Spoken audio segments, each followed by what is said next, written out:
2013년 새해 첫 제목을 설교 말씀의 제목을 보라 새 것이 되었도다라고 정했습니다. 많은 사람들이 새롭게 변화되기를 원합니다. 또 새해를 맞이할 때마다 올 새해에는 뭔가 새롭고 좀 좋은 일들이 있었으면 하는 그런 간절한 마음 때문에 새해에 새 결심을 하는 사람들이 많이 있죠. 여러분 혹시 2013년 새해를 맞이할 때 혹시 결심하신 것 뭐 있으십니까? 올 새 한 해에는 내가 꼭 이런 모습으로 또 이런 일들을 이루어봐야 되겠다라고 결심하는 것들이 있지 않겠습니까? 그런데 성경이 우리에게 말씀하고 있는 것이 있다면 너희가 올해는 예수 그리스도 안에서 새로운 피조물이 되기를 원한다라고 그렇게 말씀합니다. 세상의 모든 것들이 다 새 것이 없다라고 이야기합니다. 이 세상에 어떤 것도 새 것이 없기 때문에 그 전에 있었던 사람들이 그렇게 살았고 또 해아래 또 모든 물건들도 모든 것들도 다 그 전에 있었던 것이 다시 생겨나고 또 그 전에 있었던 것이 또 다시 생겨나는 이러한 반복에 불과하다라고 성경이 말씀하고 있습니다. 그러니 해아래 새 것이 없나니 어떤 것도 새롭다라고 말할 수 있는 것이 없는데 딱 한 가지 새로운 것이 있다면 그것은 바로 예수 그리스도 안에 있는 자들은 새롭게 변화된다라고 말씀하고 있는 것입니다. 세상에서 우리는 두 번 태어납니다. 한 번은 육신의 부모를 통해서 내 육이 때로는 김씨 집안에 박씨 집안에 이씨 집안에 어떠한 집안에 태어나죠. 한 번 태어납니다. 근데 성경은 또 한 번 더 태어나야 된답니다. 한 번 더 태어나야 되는데 그것은 무엇으로 더 태어나야 되냐면 하나님의 진리의 말씀으로 성령으로 거듭나야만 된다라고 말씀합니다. 결단코 거듭나지 못하면은 이 땅에서 육만 가지고 육신이 태어나서 육신을 위하는 삶만 살다가 끝나게 될 때에는 그 결과가 영원한 멸망이다라고 성경은 엄히 경고를 하고 있습니다. 그러니 예수 믿는다라는 것은요 선택사항이 아닙니다. 세상에는 선택사항이 있지요. 해도 되고 하지 안 해도 됩니다. 분명히 있습니다. 오늘 고구마를 사서 먹을까? 감자를 사서 먹을까? 아이 사서 먹지 말자. 선택사항이 있죠. 그런데 필수적으로 꼭 선택해야만 되는 것이 있다면 그것은 바로 예수 그리스도 하나님의 독생자를 믿는 일은 그것은 선택사항이 아닌 것입니다. 성경에 보면 어느 부자가 이 땅에서는 잘 먹고 잘 살았는지 모르지만 죽고 보니까 지옥이 있는 것입니다. 그래서 그가 지옥에서 뜨거운 불 구덩이에서 몸부림을 치면서 보니까 늘 자기 집 앞마당에서 거지가 자기 집에서 자기한테 동량을 구하고 먹을 것을 구했던 그 거지가 보니까 맞은편에 있는데 아브라함의 품에 안겨가지고 있는 겁니다. 깜짝 놀래가지고 아브라함이여 내가 너무 이곳에서 목이 마르니 나에게 좀 시원한 물 한 방울 찍어서 좀 주십시오 라고 했더니만 그렇게 할 수가 없대. 네가 있는 곳에서 나에게 올 수도 없고 내가 너에게 갈 수도 없다.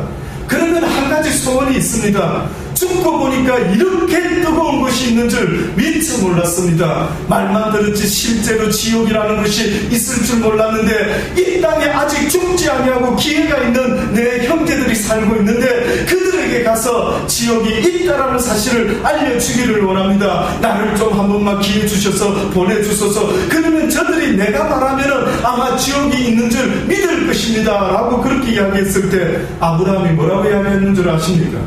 그곳에도 나의 종들이 있대. 그곳에도 하나님의 종들이 있대. 그들의 말을 듣지 않으면은 비록 죽은 자가 살아나서 지옥이 있다라고 말하더라도 그것을 결단코 그들이 믿지 않을 것이다. 어떤 과일 장수 아저씨가 있었답니다. 그 사람은 평생 과일 장수였는데요. 뭐 큰 과일점을 한 게 아니라 구루마에 리어크에 과일을 담아서 그냥 길에 서가지고 360을 계속 과일을 팔지 않으면 생계가 어려웠어요. 과일 장사를 했답니다. 근데 그 사람이 한 번씩 어떤 장면을 보고 막 화를 내는 겁니다. 무엇을 보고 화를 내느냐면 그 과일 장사를 하다 보면은 지나가는 어떤 예수쟁이들이요, 예수 믿으세요, 예수 믿으세요 하고 전단지를 주는 것입니다. 그것을 받을 때마다 그 과일 장수가 무슨 생각을 했느냐면, 야, 희한한 것들 다 있다. 전 미치겠이 같은 것들이 다 있다.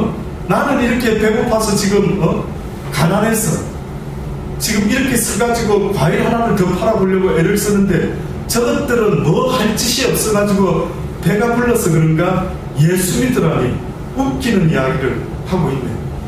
그러면서 아주 그 예수를 전하는 그들을 미치겠이 같은 인간이다 라고 아마 그를 보았거든요. 근데 뜻밖에도 그 사람이 죽어가지고요, 보니까 지옥을 갈 겁니다. 그때 그가 가슴을 치면서 애통해하는 것이, 왜 내가 그들이 그렇게까지 예수를 믿어야만 된다라고 이야기했을 때 왜 내가 믿지 못했을까? 왜 내가 믿지 못했을까? 막 몸부림을 치는 것입니다. 오늘 바울도 뭐라고 시작합니까? 우리가 만일 미쳤어도 하나님을 위한 것이래. 그래요. 남들이 예수 믿는 어떤 사람을 보고 저 미치겠이들, 저 할 짓이 없어가지고 혹시 저러고 다니는가 라고 볼는지 모르지만은, 그러나 사도 바울은 분명히 말씀하는 것은 내가 미쳤어도 하나님을 위한 것이요 만일 정신이 온전하여도 너희를 위한 것이요. 제발 귀담아 들으라. 한국의 유명한 어떤 디자이너가 죽었습니다. 어떤 분이 아마 그거를 영적으로 그 환상을 보았던 거예요. 그가 지옥에 간 겁니다. 그가 지옥에서 그 사람을 향해서 막 부르짖습니다. 나 좀 구해달라고, 나 좀 구해달라고. 나는 지옥이 있는 줄 몰랐다고. 어쩌면 좋느냐.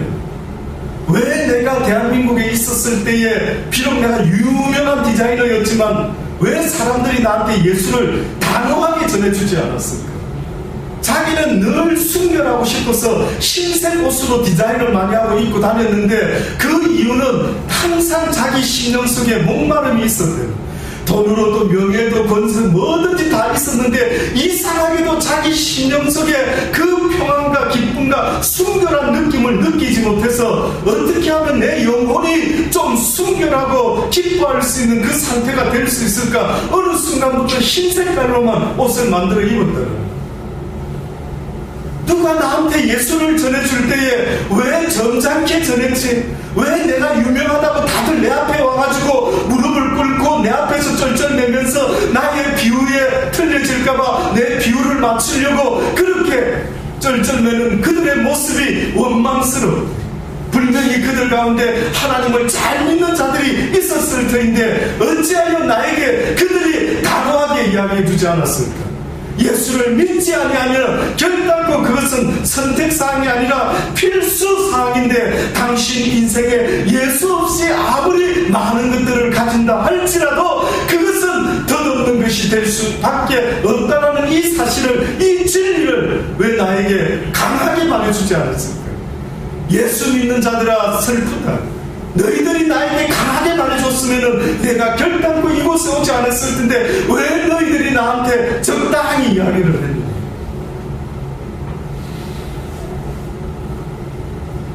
우리는 바울과 같이 하나님에 대하여 미친 자가 되어야 됩니다. 저는 여러분이 그리스도 안에서 하나님에 대하여, 세상에 대하여 미친 자들이 되기를 권면합니다. 미치기 바랍니다. 제가 한참 젊었을 때 세상을 쳐다보니까 세상이 희한하더라고요.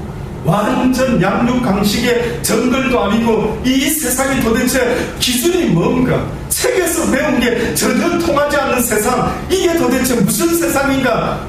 모든 사람이 어딘가에 미쳐서 살아가는 것 같아 보이더라고요. 그때 어린 저가 아마 청소년 때였던 것 같습니다. 어린 저가 뭐라고 소리 질렀는지 아십니까? 미치고 싶다. 나도 미치고 싶다. 주여, 당신에게 미칠 수 있기를 원합니다. 예수를 제대로 믿으려고 한다면 그것은 곧 당신에게 미친 자의 모습이 되어야 되는 것 아니겠습니까? 아침 뉴스에 보니까 최진실 씨의 남편이 자살해서 죽었다. 집에서 목을 매서 죽었다. 이유는 잘 모르겠습니다. 왜 도대체 뭐가 문제고? 자살해서 죽으면은 끝이면은 다행이죠. 예. 그것으로 인생이 끝난다면 이 고생 많은 세상 그냥 죽음으로 끝이 나면 좋겠죠.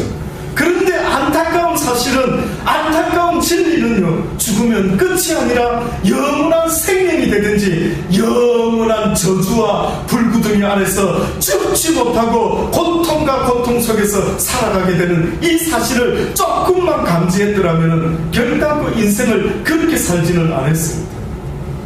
아마 그도 후회할 겁니다. 왜 내 주변에 있는 기독교인 중에 누군가가 나한테 단호하게 좀 인생에 있어서 삶의 의미는 그 어떤 부귀와 명예와 권세가 아니라 예수 그리스도를 붙잡지 못하면 언젠가 침몰하고 마는 배와 같이 파손되고 만다라는 이 진리를 왜 나에게 강하게 좀 말해주지 않았습니까?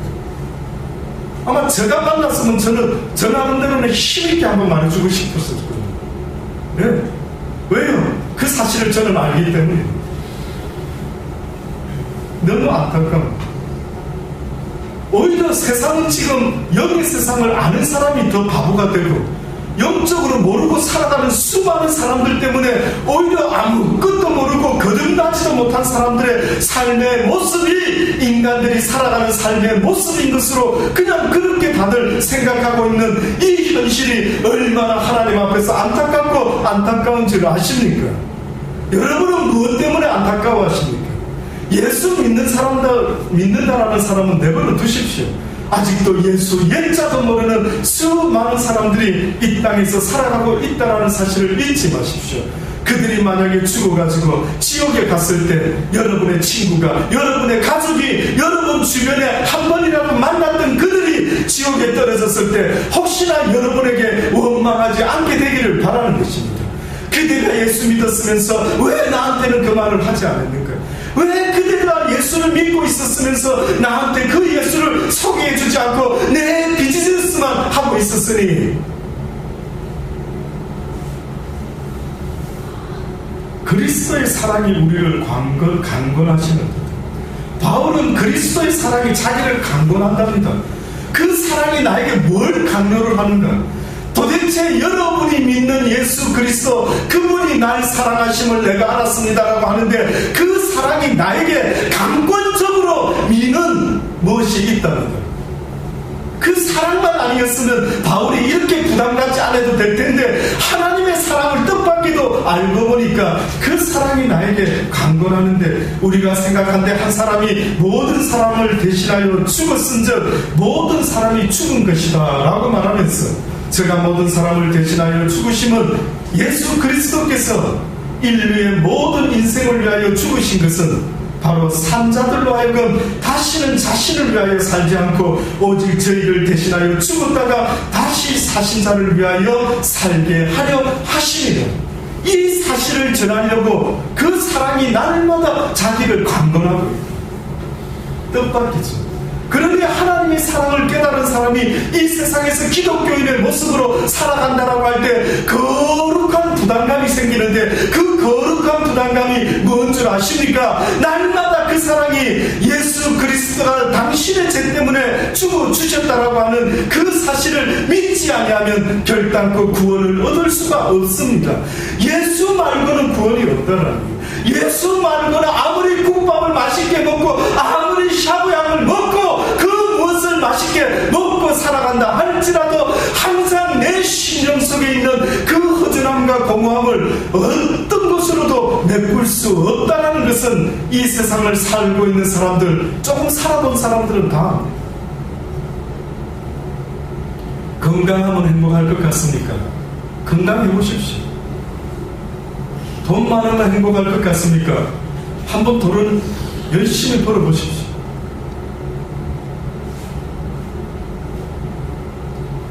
꼭 필요한 것은 세상의 변화가 아니라 나의 심령의 변화가 일어나요. 그래서 오늘도 뭐라고 합니까? 누구든지 그리스도 안에 있으면 새로운 피조물이라 이전 것은 지나갔으니 보라 새 것이 되었다. 그리스도 안에 예수 그리스도를 통하여 구원받은 자는 예수 그리스도의 말씀을 듣고 믿고 따르는 자들은 이제는 변화되었다. 이제 그들은 새롭게 변화되어 옛 모습이 아닌 이제는 새로운 모습으로 살게 되었다. 새로운 사람의 삶의 목표는 이제 달라진 것입니다. 그전에는 자기의 육신을 위하여 살았지만 이제는 내가 살아 죽으나 오직 나를 구원하신 예수 그리스도를 위하여 살고자 작정하는 자들이 되고 만 것입니다. 엄청난 변화죠. 그전까지는 내 인생의 가치관은 나의 삶을 위하여 내가 어떻게 하면 더 즐겁게, 어떻게 하면 내가 더 인생을 엔조이하면서 어떻게 하면 나의 유익을 위해서라면 다른 사람의 유익이고 나발이고 필요 없다라고 생각하고 살았던 그 삶의 가치관이 예수 믿으면 바뀌어져야 됩니다. 이제는 나를 위하여 사는 것이 아니라 너를 위하여 살 수 있는 모습으로 바뀌어져야만 돼요. 왜 부자 되려고 합니까? 가난한 사람들 때문에요. 왜 공부를 그렇게 많이 하십니까? 무지한 저들이 힘들어하는 모습을 보고 인생의 진리를 알지 못하고 살아가는 저들에게 참 진리가 무엇인지를 알려주기 위해서 저는 오늘도 하나님의 말씀을 공부합니다라고 하는 그 이유가 거기 있어야 된다는 이야기입니다.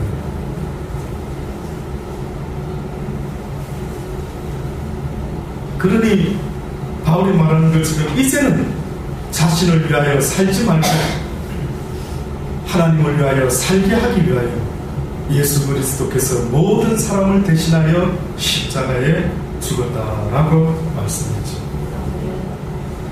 거듭나야 되는 것입니다. 바뀌어야 됩니다. 내 영혼이 이제는 가치관이 바뀌어져야만. 어느 날 예수님이 낮에 설교를 하고 저녁이 되었는데 니고데모라고 이름하는 유대의 관원이 예수님을 찾아옵니다. 찾아와서 랍비여, 제가 보니까 당신은 하나님께로부터 온 자가 맞는 것 같습니다. 하나님과 함께 하시지 아니하시면 당신이 그런 표적도 그런 능력의 말씀도 전하는 것을 할 수 있었겠습니까? 당신은 정말 대단하십니다. 그렇게 이야기합니다. 그때 예수님이 그 나다나엘에게, 니고데모에게 뭐라고 말씀하냐면, 너는 낮에 내가 무슨 이야기를 했는지 기억나느냐? 내가 무슨 설교했는지 기억나느냐?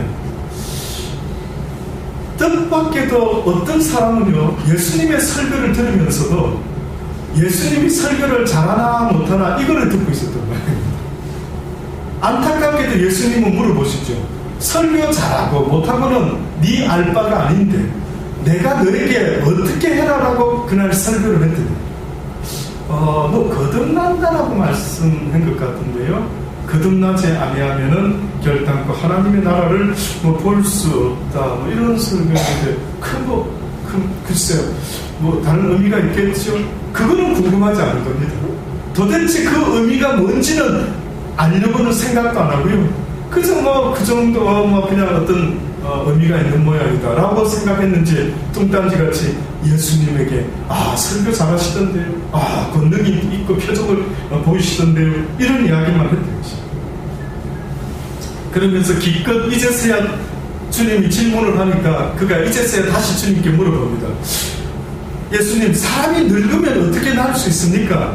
두 번째 모태에 들어갔다가 다시 태어나는 걸 말합니까? 라고 했을 때 예수님 말씀하십니다. 진실로 진실로 내게 이르노니 내가 물과 성령으로 나지 아니하면 하나님의 나라에 들어갈 수가 없느니라.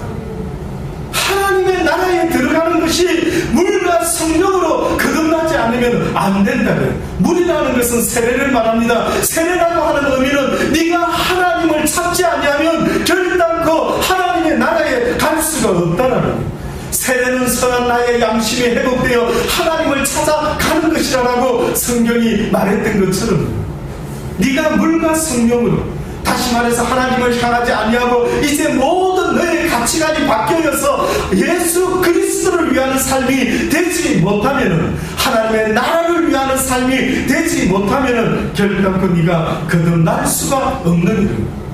거듭나지 아니하면 안타깝게도 너는 죽으면은 지옥에 떨어질 수밖에 없다라는 것입니다. 상상이 되십니까? 죽지 않고 영원한 고통을 당한다라는 이야기가 상상이 되십니까? 어떤 목사님이 그런 이야기를 하더라고요.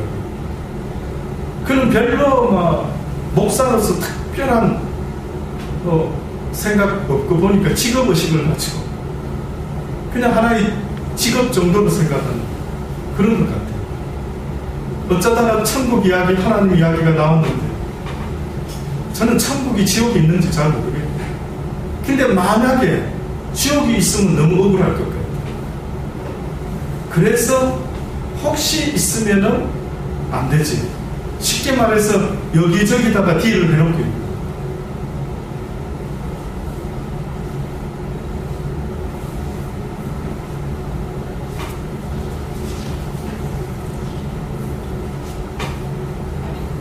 1888년도에 어떤 유명한 한 사람이 살고 있었습니다.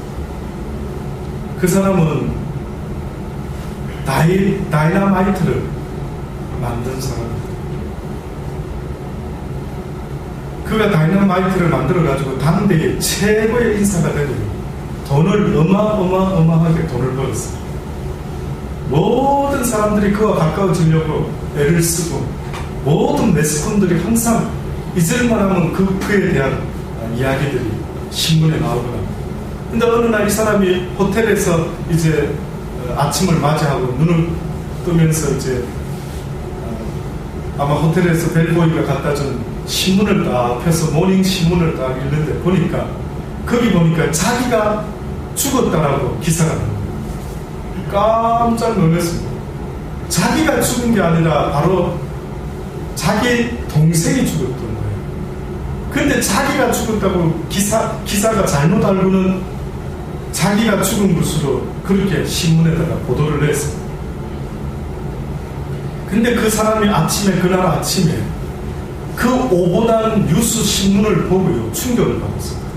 거기 뭐라고 타이틀이 걸렸느냐 하면은 많은 사람들을 죽음에 이르게 하는 폭탄을 만든 제조업자 드디어 죽다, 이렇게 나옵니다.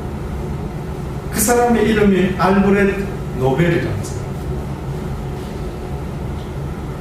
그가 이것을 자기가 죽으면 사람들이 자기를 어떻게 기억하는지 미처 자기를 생각해보지 못했는데 그저 남들이 성공한 사업가, 그저 돈 많은 사람, 나름대로 이렇게 좀 좋은 일도 좀 하면서 이렇게 아주 자기 이미지 관리를 하면서 했던 그 애쓴 보람이 아마 뉴스에도 그래 나오겠지라고 생각했는데 뜻밖에도 뉴스의 타이틀은 많은 사람을 죽음에 이르게 하는 폭탄을 만든 자라고 이렇게 나온 겁니다. 그 아침에 그 사람이 생각하기 시작했습니다. 나는 무엇하고 살아왔지? 도대체 내 인생의 의미가 무엇이지? 라고 하면서 그가 그 순간에 생각하다가 인생의 허무함을 깨닫고 도대체 허무하지 않는 인생은 뭔가? 어떻게 하면 허무하지 않는 인생을 살아갈까 하다가 그가 예수 그리스도를 만나게 되고 그가 복음을 듣고 믿게 되어서 그 이후로부터 그가 하나님을 위해서 내가 살아야 되겠다라고 결심하고 그의 모든 재산을 내어놓고 수많은 사람들에게 이야기를 한 것입니다. 가장 이 땅에서 선한 일, 인류를 위하여, 사람을 위하여 가장 아름답게 산 사람들에게 나의 모든 재산을 다 바쳐 그들에게 선물을 주기 원합니다. 이것이 바로 노벨상의 시작이 된 것입니다. 그래서 노벨상이 시작됐답니다.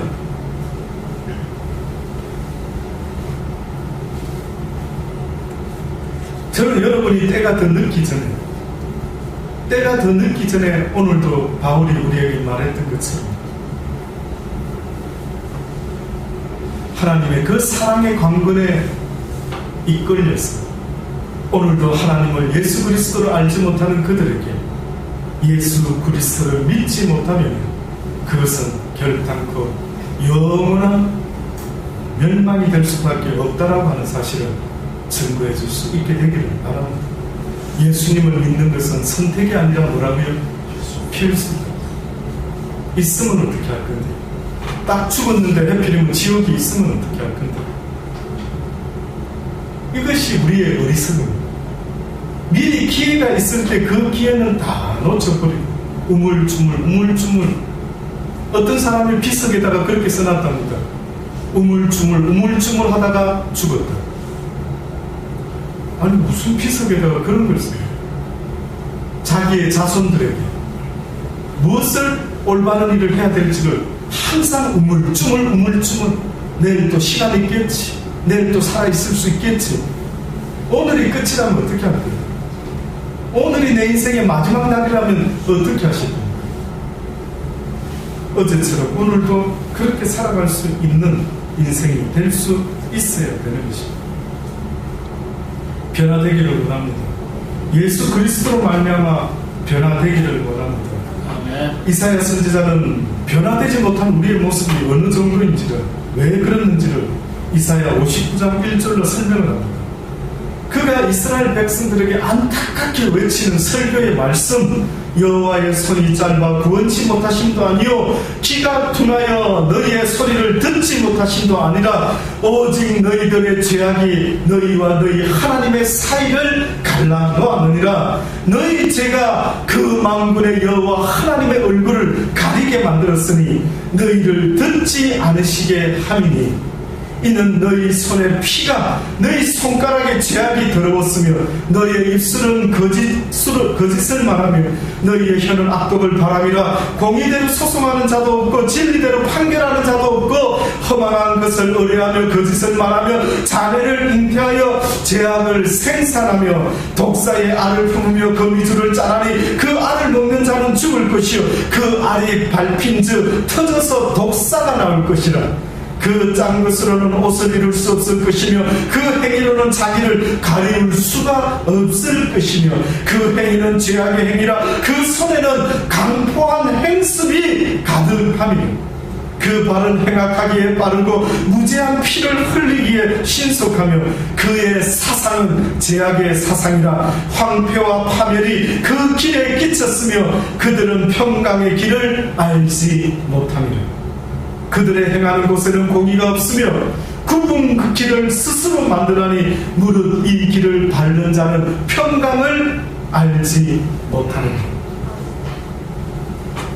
그 시대에 살았던 사람들의 모습을 그렇게 해요.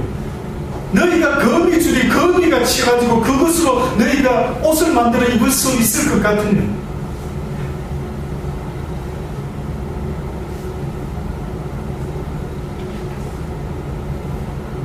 지금의 우리의 모습도 아마 이사야가 보았다면 이렇게 이야기하지 않겠습니까? 저는 여러분의 삶의 하루하루의 의미가, 밥값을 할 수 있는 삶의 의미가 있다면 날마다 여러분의 영혼을 좀 돌아보실 수 있게 되기를 바랍니다. 뜻밖에도 자기 자신을 돌아보는 어떤 계기가, 많은 사람들이 여러 가지 계기가 있었다고 말하지만 뜻밖에도 이 알프레드 로벨과 같이 자기의 삶의 그 끝에서 그런 자기를 돌아봅니다. 어떻게 보면 이 사람은 아주 럭키입니다. 럭키맨이 됐습니다. 그래도 그는 자기 인생의 막바지에서 자기를 한번 돌아볼 수 있는 그런 시간을 가질 수 있었기 때문에 아주 그 사람은 럭키맨이 됐습니다. 어느 현자가 제자들을 불러놓고 묻습니다. 밤의 어둠이 지나가고 새날이 오는 것을 너희들은 어떻게 아느냐? 과연 새로운 날이 오는 것? 저는 이 이야기를 가만히 들으면서 그래, 내가 새롭게 바뀐 것을 나는 어떻게 알지? 내가 지금 교회를 10년, 20년 다니면서 하나님의 말씀을 듣고 오늘도 거듭나라, 오늘도 새로운 피조물이 되어라고 말씀하시는데 과연 내가 변화됐는지 새롭게 됐는지 어떻게 내 스스로 알 수 있을까? 이 현자의 질문이 저에게는 그러한 질문으로 와닿더라고요. 그 현자가 제자들에게 물어봅니다. 밤의 어둠이 지나고 새날이 오는 것을 너희들은 어떻게 아느냐? 했더니만 어떤 한 제자가 말합니다. 온 세상이 밝아오는 것을 보면, 해가 뜨는 것을 보면 곧 새날이 오는 것을 알 수 있지요. 그랬더니만 스승이 글쎄, 또 다른 제자가 이야기합니다. 창문을 열고 사물이 그 형체를 드러내어 나무와 꽃이 내 눈에 보이기 시작하면은 드디어 나는 새날이 온 것을 알 수 있습니다. 그렇지요? 또 물어봅니다. 그랬더니 스승이 또 고개를 잘래. 그건 아닌데, 새날이 온 증거는 그런 것이 아닌데, 새날은 세상이 바뀌는 것이 아니라 네가 바뀌어야 됩니다. 그러시면서 그 스승이 대답을 합니다. 도대체 스승님은 그러면 무엇으로 그렇게 새날이 온 것을 느낄 수 있습니까? 라고 했을 때 그 스승이 하는 말, 너희가 위를 둘러보았을 때 지나다니는 모든 사람들이 너희의 형제로 보이는 그 순간이 바로 네가 새롭게 시작되는 인생이다.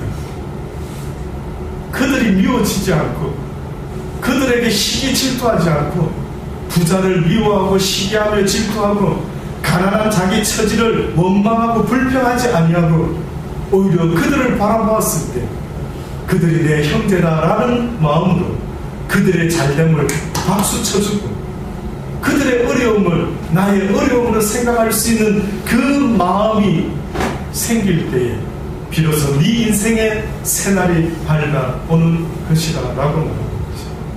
저는 여기 계시는 여러분들이 비록 많은 사람은 아니지만 먼저 여러분부터 하나님이 기뻐하시는 거듭난 자의 삶의 모습을 하나님의 나라를 상속으로 유업받을 수 있는 복된 믿음의 삶을 이 땅에서부터 살아가실 수 있게 되기를 간절히 주의 이름으로 축원합니다. 기도하시겠습니다. 하나님, 그렇습니다. 2014년 새해 첫날 하나님께 예배할 수 있어 참으로 감사를 드립니다. 선택이 아니라 필수라는 사실을 날마다 새기게 하여 주옵소서. 예수 그리스도를 날마다 생각하지 못하고 예수 그리스도의 말씀을 날마다 듣지 못하고 읽지 못하고 그 가운데 지켜 해가고자 하는 마음을 가지지 못한다면 결단코 우리의 인생이 실패로 끝나버리고 만다라는 사실을 성경을 통하여 우리에게 말씀하셨으니 이제는 우리가 바뀌어져서 나를 위하여 사는 자가 되지 말게 하시고 나를 위하여 십자가에 돌아가 죽어주신 예수 그리스도를 위하여 이제는 살아가는 자들이 다 되게 하여 주옵소서. 바울과 같이 내가 육신 가운데 거하는 것은 바로 그 주님의 그 사랑의 강권에 의하여 아직도 하나님을 알지 못하고 예수 그리스도를 구주로 영접하지 못하는 그들에게 이 복음을 사는 날 동안 전하겠다라고 내가 달려갈 길 다 달려간 이후에 내가 복음을 다 증거한 이후에 나의 아버지 앞에 서리라고 고백했던 그 바울의 고백이 오늘 2013년을 시작하는 우리 모두의 고백이 될 수 있도록 은혜 베풀어 주옵소서. 예수님의 이름으로 감사하며 기도드리고 아이다.